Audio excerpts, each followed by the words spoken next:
यदि safety course करने के बाद आप ये सोच रहे हो कि मुझे 10,000, 9,000, 10,000, 15,000 तक की सैलरी मिल जाए, तो मैं आपको कहूँगा कि प्लीज़ ये कोर्स मत करो। हेल्थ सेफ्टी कोर्स करने के बाद, फायर सेफ्टी कोर्स करने के बाद 10,000 रुपये की सैलरी, अगर आप एक्सपेक्ट कर रहे हो कि 10,000 रुपये की सैलरी मिल जाएगी तो मैं जॉब कर लूँगा, तो प्लीज़ मैं आपको एडवाइस करूँगा कि इस कोर्स को करने से अच्छा है कि आप कोई दुकान खोल लें, कोई ठेला लगा लें, कोई चाय की दुकान खोल लें, कोई समोसे की दुकान लगा लें, तो उससे ज़्यादा आप पैसे कमा पाएंगे और आपको प्रॉब्लम भी नहीं होगा, आपका पैसा भी नहीं डूबेगा। आपका पैसा और समय ये दोनों बर्बाद नहीं होगा। मैं ये बात क्यों कह रहा हूँ, विगत कुछ दिनों से मैं देख रहा हूँ कि सेफ्टी के नाम पे जो कुछ चीज़ें हो रही हैं वो प्रॉपर वे में ठीक नहीं है और कहीं ना कहीं उससे आपको काफ़ी नुकसान उठाना पड़ रहा है। पहली बात तो सेफ्टी में कई तरह के कोर्स होने की वजह से ये दिक्कत आ रही है। आप कोर्स तो अपने आप में बेस्ट हैं। एक चीज़ और मैं बताऊं आपको कि कोर्स अपने आप में बहुत बेस्ट हैं, लेकिन आप डिसीजन नहीं ले पाते कि मुझे करना क्या चाहिए। आपने जो किसी व्यक्ति ने अगर कुछ कह दिया उसी बात को आप सुन लेते हैं, समझ लेते हैं और फिर उसी के अकॉर्डिंग आप फॉलो करना शुरू कर देते हैं। मेरे दोस्त ने किया था और आज जो है वह 70,000 80,000 रुपया महीना कमा रहा है। मेरे भाई आपके दोस्त ने किया था, बहुत अच्छी बात है, 70,000 80,000 कमा रहा था, क्या बात करते हैं सर। मेरे चाचा का लड़का किया था, आज दुबई में है, आज उसकी सैलरी 90,000 रुपये है और आप कह रहे हैं मत करना। तो डियर स्टूडेंट्स, जरा सोचिए कि यह बात मैं क्यों कर रहा हूँ, जबकि हम लोग सभी लोग सेफ्टी के ट्रेनर हैं। हम सेफ्टी, हेल्थ सेफ्टी के आज काफ़ी वर्ष हो गए सेफ्टी फील्ड में ट्रेनिंग देते हुए, हेल्थ सेफ्टी मैनेजमेंट का, फायर सेफ्टी मैनेजमेंट का, इलेक्ट्रिकल का और तमाम जॉब रिक्रूट करने का, अर्थात लोगों का इंटरव्यू लेना और कंपनियों के लिए सेलेक्ट करना। ये विगत वर्षों से हम लोग काफ़ी दिनों से, लगभग अगर देखा जाए कम से कम की अगर बात हम करें तो बहुत हो जाते हैं लोग। 4 साल की बात करते हैं, 5 साल की बात करते हैं, 10 साल की बात करते हैं और यहाँ अगर हम बात करें तो लगभग 20 से 25 साल का एक्सपीरियंस है इन सब फील्ड में। तो जो हमने देखा है कि जो इंटरव्यू में लोग लेकर आते हैं और उनसे जब बातचीत होती है, उनका एक्सपेक्टेशन होता है सर ठीक है कितना सैलरी पे आप काम कर लोगे, तो उनका एक्सपेक्टेशन क्या होता है मैं बताऊं, सुनकर दंग रह जाएंगे। सर 10,000 भी मिलेगा तो चलेगा, सर 12,000 भी मिलेगा तो चलेगा, कुछ भी मिल जाए सर चलेगा। इस तरह की बात क्यों आती है? इस तरह की बात तभी आती है यानी आप उस कंपनी के लिए अपने आप को बेहतर नहीं समझ पाते हैं और कहीं ना कहीं दिक्कत होता है। जब इसके कारण को खोजा जाता है कि आखिर क्या कारण है, कंपनी हमारी दे रही है, कह रही है कि हम किसी भी व्यक्ति को 32,000 से नीचे नहीं देंगे, कंपनी कह रही है कि कभी भी किसी व्यक्ति को 40,000 से नीचे नहीं देंगे, हमारी क्राइटेरिया है, हमारी पॉलिसी है, और अगला बंदा 10,000 रुपया कह रहा है तो हम चाह के भी उसे नहीं रख सकते, क्योंकि अगर 10,000 पे हम रख लेते तो फिर हमारा क्या होगा, जब 10,000 पे रखेंगे तो सर मेरा 22,000 रुपये तो बच ही जाएगा, जब 12,000 पे रख लेंगे सर तो 30,000 रुपये तो बच जाएगा कंपनी का। लेकिन ऐसा नहीं होता है और ना ही ऐसा हम लोग करते हैं।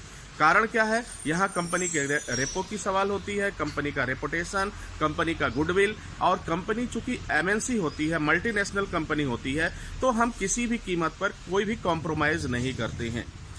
तो मैं इस बात को कह रहा हूँ, बार बार कह रहा हूँ कि अगर आप 10,000 रुपये के लिए सोच रहे हो और सेफ्टी कोर्स, अब देखो करना अलग बात है और सर्टिफिकेट लेके जाना अलग बात है।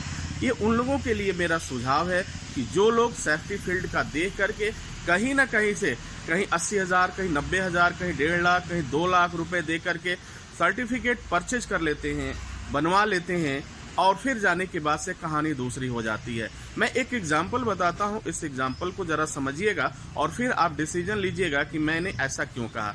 एक मूर्तिकार था और उस मूर्तिकार से कहा गया कि कल एग्जीबिशन लगने वाला है, कल एक प्रदर्शनी लगने वाला है, आप एक मूर्ति बनाइए, ऐसा मूर्ति बनाइए जो सबका मन मोह ले। उसने कहा चलो ठीक है, आप काफ़ी दिनों से अनुभव है, काफ़ी दिनों से आप मूर्ति बनाते हैं, हर जगह आपकी जो स्टैचू और मूर्ति पसंद आती है। वहीं पे एक फ्रॉड था और उसने भी कहा कि चलो ये मूर्ति बना करके राजा से बहुत सारे पैसे कमाता है, मैं भी मूर्ति बनाऊंगा और बहुत सारे पैसे कमाऊंगा। तो डियर स्टूडेंट्स, उसने भी सोचा कि मूर्ति बनाऊंगा, दोनों ने मूर्ति बनाया। जो एक फ्रॉड किया करता था, लोगों को धोखा दिया करता था, उसने भी एक मूर्ति बनाई। और एक व्यक्ति वह भी मूर्ति बनाया जिसे जो वास्तव में मूर्तिकार था, उसने अपना समय दिया था, अपना पूरा बचपन गुजारा था, अपना पूरा समय गुजारा था, और तब जाकर के मूर्ति बनाने की कला उसे आई थी। वह समय आया, सब लोगों ने मूर्ति बनाया, मूर्ति बना करके एग्जीबिशन के लिए रख दिया। जब किंग ने देखा, जब राजा ने देखा कि भीड़ बहुत ज्यादा हो गई, सबसे ज्यादा भीड़ हो गई, तो उसने कहा कि ऐसा है, इसे खुले मैदान में ले चलते हैं और वहां पे सबकी मूर्तियां रख देते हैं। जब वह जो असली मूर्तिकार था, उसने सोचा कि यार इतने लोग आ गए और हमसे भी बढ़िया बढ़िया मूर्ति बनाकर लोग लेके चले आए और लोग मुस्कुरा रहे हैं, शायद मेरी मूर्ति लोगों को पसंद नहीं आएगी। वो रख करके मूर्ति चला जाता है और थोड़ी ही देर बाद क्या होता है कि बहुत कड़ाके की धूप होती है, चूंकि मूर्ति फील्ड में रख दी जाती है, कड़ाके की धूप होती है और उस धूप की वजह से क्या होता है कि मूर्तियों पे असर पड़ने लगता है। एक ऐसी मूर्ति होती है जो जस की तस बनी है और सब लोगों का नजर उस पे जा रहा है, लेकिन थोड़े ही देर बाद धूप के वजह से वह मूर्ति वह पिघलने लगी और देखते ही देखते वह मिट्टी में मिल गई। तो डियर स्टूडेंट, किंग ने कहा था कि मिट्टी की मूर्ति बनाओ, लेकिन धोखा देने के लिए मोम की मूर्ति और खरीदी हुई मूर्ति लाकर लगा दिया गया। और जिसने लगाया, यह सोच के लगाया कि मुझे राजा से इनाम मिलेगा और मुझे उससे काफी पैसे मिलेंगे। लेकिन सच्चाई सच होती है, इंसान जिस तरह से उस मूर्तिकार की पोल खुल गई, उसी तरह से ऐसे लोगों की भी पोल खुल जाती है।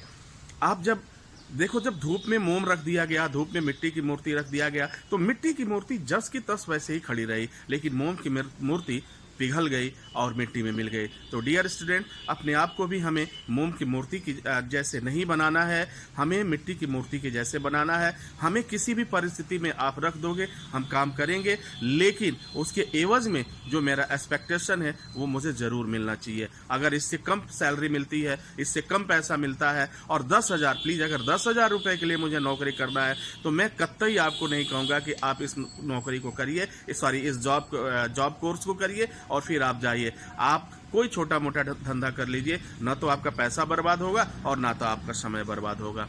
तो उम्मीद है कि आपको ये जानकारी फायदेमंद साबित होगी और आप कुछ बेहतर कर पाएंगे। डियर स्टूडेंट, इसी के साथ इजाजत दीजिए। नेक्स्ट वीडियो में हम पुनः हाजिर होते हैं, तब तक के लिए अपना ख्याल रखिए। Wish you all the best. Thank you for watching, thank you for learning.